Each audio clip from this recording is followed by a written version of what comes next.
Hi friends, welcome back to my channel. Sridhar గారు రాస్తున్నటువంటి అరవింద నేత్ర story మీకు బాగా నచ్చుతుందని అనుకుంటున్నాను.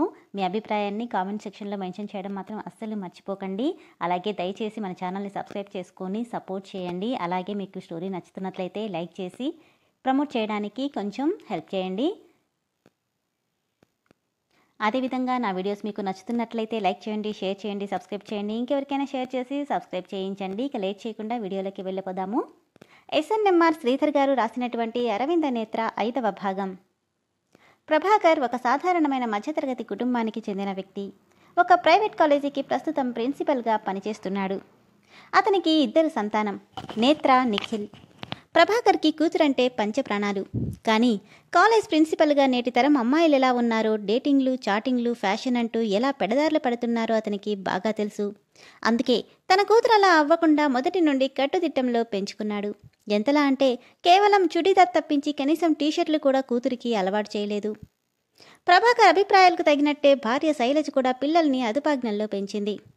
దానికి తోడు నేత్ర మొదటి నుండి ఒత్తికగా ఉన్న అమ్మాయి అవ్వడంతో ఎప్పుడూ వీటి గురించి పెద్దగా పేచీ పెట్టింది లేదు. తనకి ఇల్లు, కాలేజ్, తనకున్న 10 మంది స్నేహితులు, ఇదే తన ప్రపంచం. తండ్రికి ఇష్టం ఉండదని ఫ్రెండ్స్తో కూడా ఎప్పుడూ పార్టీలకి, పిక్నిక్లకి వెళ్ళింది లేదు.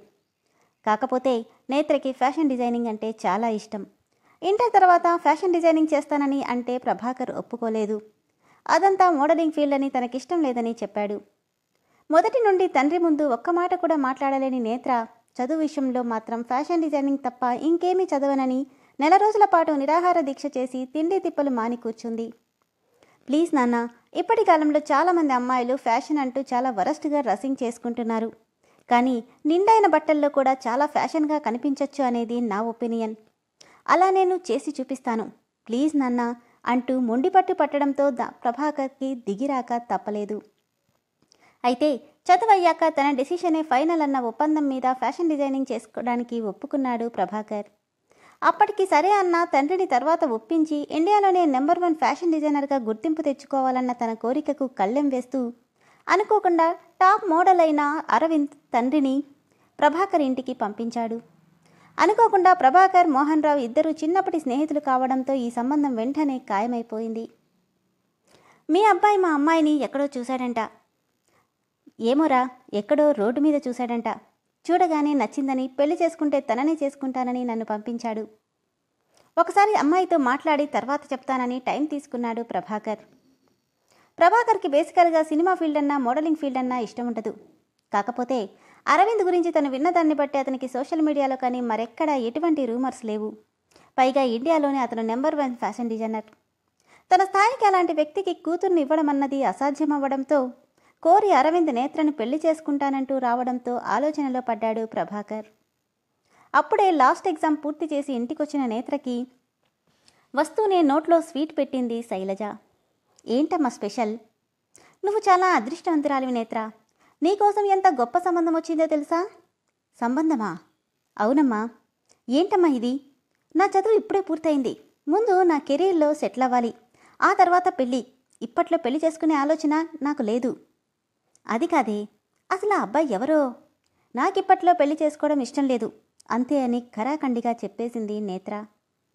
నేత్ర అని గంభీరంగా పిలిపించిన తండ్రి గొంతుకు ఉలిక్కిపడి, సారీ నాన్న, మీరున్నారని చూసుకోలేదు.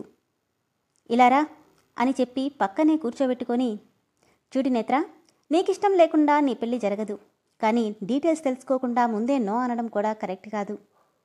అది కాదు నాన్న, నేను ఒకవేళ ఈ సంబంధం వద్దని చెప్పినా నువ్వు కెరీర్లో పైకొచ్చే వరకు నీకు పెళ్లి చేయకుండా ఉండాలని నేను అనుకోవడం లేదు. నీకు ఆల్రెడీ సంబంధాలు కూడా చూస్తడం మొదలెట్టాను. మంచి సంబంధం కుదిరితే త్వరగా పెళ్లి చేయాలని చూస్తున్నా. అనుకోకుండా ఈ సంబంధం వచ్చింది. అసలు అబ్బాయి ఎవరో తెలుసా? ఎవరన్నట్టు చూస్తుంటే top model cum fashion designer Aravind. నేత్రతో పాటు అప్పటి నుండి పుస్తకం పట్టుకుని ఈ మాటలన్నీ వింటున్న నిఖిల్ కూడా షాక్ అయ్యారు. షాక్గా, ఏంటి అరవిందా? అతనితో తనకి ఎటువంటి పరిచయం లేదు. కానీ అతనెవరో తనకి బాగా తెలుసు. ఒక రకంగా తనకి ఇన్స్పిరేషన్ అని కూడా చెప్పాలి. చాలా చిన్న వయసులో ఫ్యాషన్ డిజైనింగ్లోని నెంబర్ 1 పొజిషన్కి వచ్చాడు. అతను డిజైన్ చేసే డ్రెస్సులకు ఉన్నంత క్రేజ్ అంతా ఇంతా కాదు. కానీ నాన్న, అతనెలా నన్ను? శైలజ అందుకొని, నిన్ను ఎక్కడో చూశాడంటమ్మా. సంబంధం మాట్లాడడానికి డీటెయిల్స్ అన్నీ కనుక్కొని వాళ్ళ నాన్నని ఇంటికి పంపించాడు. తీరా చూస్తే ఆయన ఎవరో కాదు, మీ నాన్నకి చిన్నప్పటి ఫ్రెండ్ అంటూ అన్ని విషయాలు చెప్పగానే, చూడు నేత్ర, నేనొక మామూలు మధ్యతరగతి ఆడపిల్ల తండ్రిని. అందరిలాగే నాకు కూడా నా కూతుర్ని నాకంటే గొప్ప స్థానంలో ఉన్న వ్యక్తికి పెళ్లి చేయాలనుంది. నా తాహతికి అరవింద్ లాంటి వ్యక్తిని తెచ్చి పెళ్లి చేయడం అనేది జరగని పని. అలాంటి సంబంధం నిన్ను వెతుక్కుంటూ వచ్చింది. బాగా ఆలోచించుకొని నిర్ణయం తీసుకో అని చెప్పి ప్రభాకర్ వెళ్ళిపోయాడు. రాత్రంతా కూర్చుని ఆలోచించిన నేత్రకి హీరోలను మించి హ్యాండ్సమ్గా ఉండే అరవింద్ రూపం కళ్ల ముందు మెదులుతుంటే తెలియకుండానే కళ్ళు సిగ్గుతో వాలిపోతున్నాయి. పైగా ఇప్పుడున్న పోటీ ప్రపంచంలో తన పైకి రావాలంటే ఖచ్చితంగా ఒకరి సపోర్ట్ కావాలి. అది తన భర్తదే ఎందుకు కాకూడదు? ఫ్యాషన్ రంగంలో తనేంటో ప్రూవ్ చేసుకోవాలన్న కోరిక అరవింద్ని పెళ్లి చేసుకోవడానికి ఒప్పుకునేలా చేసింది నేత్రని. జరిగిన సంఘటన ఇంకా కళ్ల ముందు మెదులుతుంటే నేత్ర అన్న మోహన్ రావు పిలుపుకి ఆలోచనల్లో నుండి బయటకొచ్చింది నేత్ర. ఇదండి శ్రీధర్ గారు రాసినటువంటి అరవింద నేత్ర 4వ భాగం.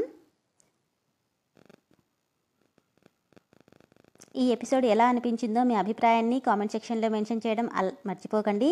అలాగే నా వీడియోస్ మీకు నచ్చుతున్నట్లయితే లైక్ చేయండి, షేర్ చేయండి, కామెంట్ చేయండి. ఇంకెవరికైనా షేర్ చేసి సబ్స్క్రైబ్ చేయించండి. అలాగే శ్రీధర్ గారి రచనల్ని ఇష్టపడే వాళ్ళు తప్పకుండా సబ్స్క్రైబ్ చేయండి. దానివల్ల ఇంకా మంచి స్టోరీస్ మన ఛానల్లో వచ్చే ఛాన్స్ ఉంటుంది. ఇక తదుపరి ఎపిసోడ్లో ఏం జరుగుతుందో తెలుసుకుందాము.